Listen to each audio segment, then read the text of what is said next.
홈팀 울산 포메이션은 3-5-2이며 전방에서는 말컹을 향한 크로스 중심의 단조로운 전개가 반복되고 있다. 김판곤 감독은 3백을 고수하고 있지만 실질적으로는 중앙보다 측면 커버 불안이 더 큰 문제로 드러나고 있다. 강상우와 루빅소는 수비 시 리커버리 속도가 떨어지며 상대 빠른 측면 돌파에 연이어 뒷공간을 내주고 있다. 중원에서의 전개 템포도 느려 수비에서 공격으로 전환되는 흐름이 상대보다 한 박자씩 밀리는 상황이다.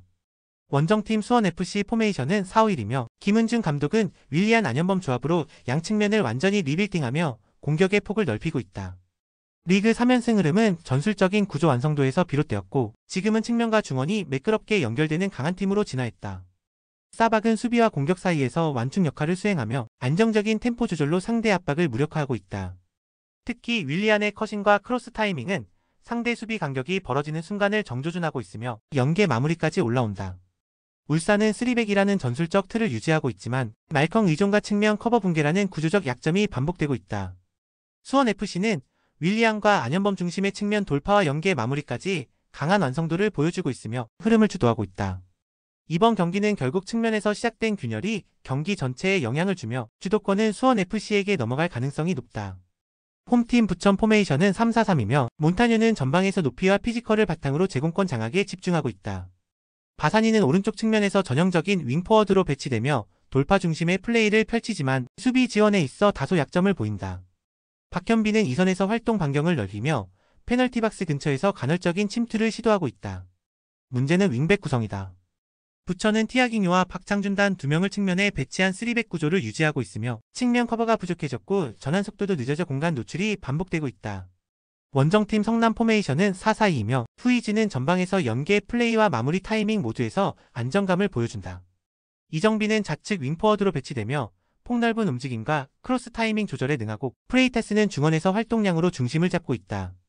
성남은 포백 라인을 기반으로 박수빈과 신재원을 좌우 풀백에 배치하고 있으며 측면에 이정 빌레안드로를 더해 양쪽 측면마다 2명의 자원이 동시에 포진돼 숫자 싸움에서 절대적인 우위를 점하고 있다.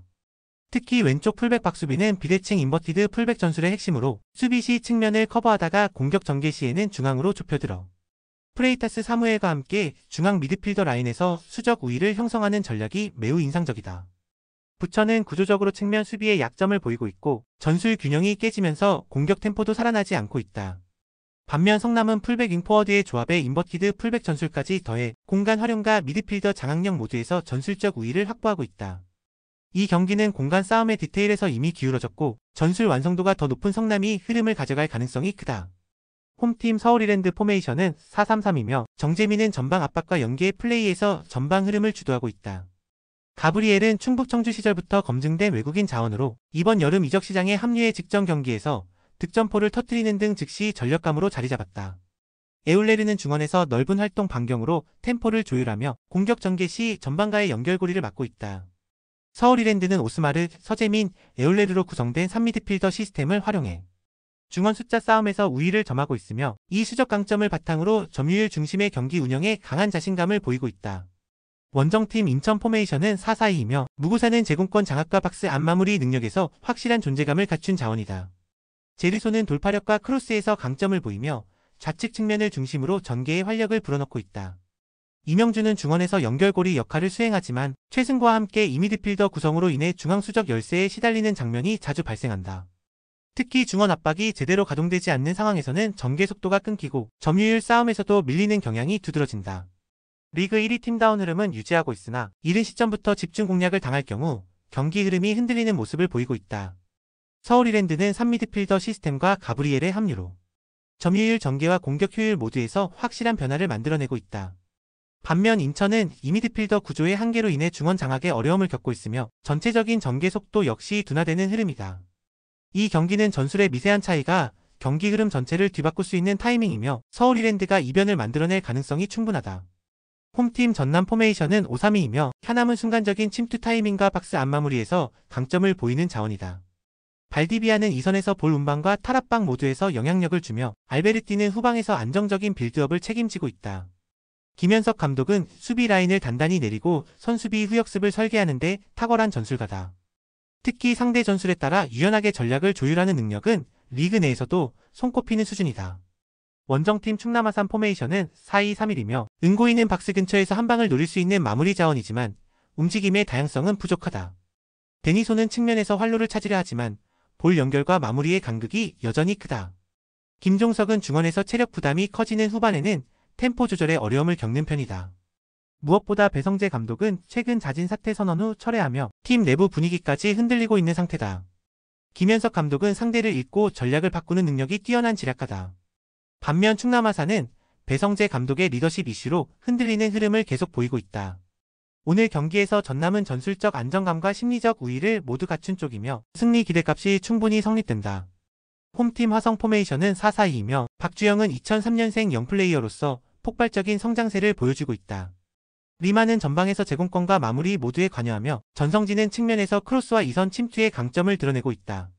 특히 화성은 포백 전술을 중심으로 박준서, 조동재, 전성진, 김대환을 양측면에 모두 배치하며 측면에만 총 4명의 자원을 동시 가동 중인 구조를 갖추고 있다. 이로 인해 하프스페이스 침투와 크로스 패턴이 다채롭게 이어지고 있으며 득점 루트도 넓게 분산되어 있다. 원정팀 김포 포메이션은 3-5-2이며 루이스는 전방에서 제공권 경쟁에는 강하지만 활동 범위는 좁은 편이다. 박동진은 박스 근처에서의 침투는 좋지만 압박 회피 능력에는 다소 제한이 있고 디자우마는 중원에서의 탈압박과 볼 간수에는 능하나 전개 스피드가 빠르지는 않다. 김포는 고정훈 감독 체제 하에서 3백 기반 전술을 고수하고 있으며 측면에는 윙백 김지훈, 윤재훈 2명만이 배치되어 있다. 이로 인해 공간 커버에서 어려움이 있고 전개 시 측면 선택지가 한정되어 공격 전환에서도 템포가 끊기는 흐름이 반복된다. 화성은 전술적으로 측면을 장악할 수 있는 수적 구조를 갖췄고 하프스페이스 침투 패턴 역시 점점 정교해지고 있다. 김포는 수비 전환 시 측면 커버가 무너지는 장면이 반복되고 있으며 구조적으로 수적 대응에 어려움을 겪고 있다. 이번 경기는 측면에서 리듬을 가져가는 화성이 확실한 우위 흐름을 만들 가능성이 높다. 홈팀 천안 포메이션은 3-4-3이며 브루노는 제공권과 마무리에서 팀의 전방 포인트를 책임지고 있다. 미사키는 빠른 전환과 측면 돌파에서 위협적인 움직임을 보이며 이광진은 중원에서 템포 조율과 패스 분산의 핵심적인 역할을 맡고 있다. 김태환 감독은 상무에서의 오랜 기간 지도자 경험을 쌓으며 전술적인 조직력과 실리 전개에 능한 리그 실전형 지휘관이다. 특히 공수 간격을 촘촘하게 유지한 상태에서 하프 스페이스를 정교하게 공략하는 패턴은 상대 수비 라인을 흔드는 데 효과적이다.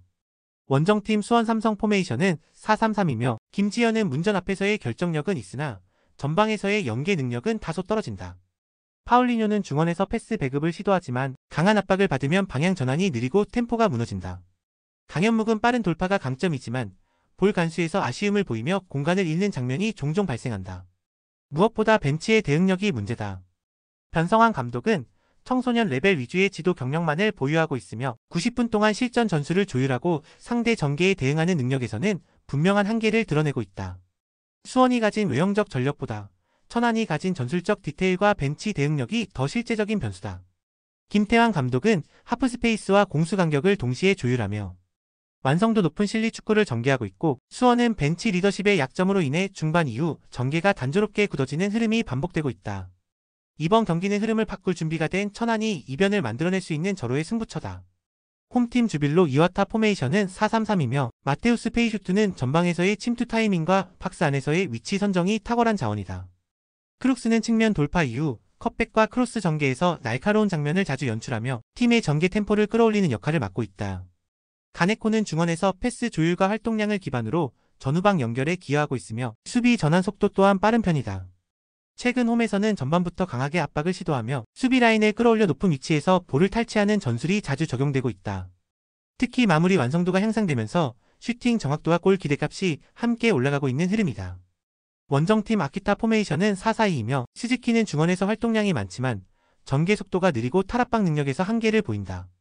고마츠는 제공권에서는 경쟁력이 있으나 발밑에서의 전개 연결은 불안정한 모습이 잦다. 후지야마는 좌측에서 돌파를 시도하지만 공간 판단과 수비 가담 타이밍에서 흔들리는 장면이 자주 포착된다. 최근 원정 경기에서는 수비 블록을 깊게 내리고 실점을 억제하려는 전술을 구사하고 있으나 전방으로의 연결이 극도로 단조롭다. 그로 인해 역습 효율도 떨어지며 중원에서 턴오버를 당하는 장면이 반복되고 있다. 주빌로 이와타는 공격 템포, 전술 조직력, 마무리 집중력까지 모든 면에서 상승세를 타고 있다. 반면 아키타는 수비적으로 버티는 운영 외에는 뚜렷한 해법 없이 경기를 끌어가고 있으며 원정에서는 더욱 어려움을 겪고 있다. 공격의 다양성과 수비 압박 강도에서 우위를 점하고 있는 주빌로의 전술은 이번 매치업에서도 충분히 통할 수 있다. 이 경기는 주빌로 이어타가 주도권과 결과 모두를 움켜쥘 수 있는 명확한 승부처다.